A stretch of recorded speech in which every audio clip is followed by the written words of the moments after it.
আসসালামু আলাইকুম চাচা, কেমন আছেন? ওয়ালাইকুম আসসালাম ওয়া রাহমাতুল্লাহি ওয়া বারাকাতুহু। ভালো আছি। কি করছেন আপনি? এই গাছ ভাঙছে। আচ্ছা, কি গাছ বানছেন এইভাবে? এই নগর এই যে এইভাবে নগা দিয়ে এইভাবে গাছ বান্ধা হয়। তো এখানে কি মানুষের কোনো উপদ্রব হয় নাকি এইভাবে? ভাড় ভেঙে দিয়ে যায়। এইভাবে এইভাবে তারপরও ভাড় ভেঙে দিয়ে যায়? কি একটা অবস্থা! হ্যাঁ, মানুষ রস খায় তারপরও ভাড়গুলো ভেঙে দিয়ে যায় এইভাবে। একটা গাছ কাটতে তো প্রচুর কষ্ট হয় নাকি? প্রচুর কষ্ট হয়।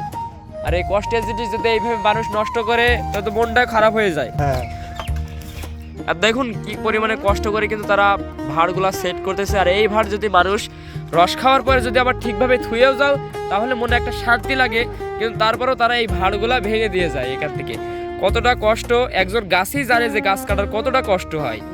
গাছ হয়েছে ভাড় ভেঙে থুই দিতে যায় ওই একটা গোড়ায়।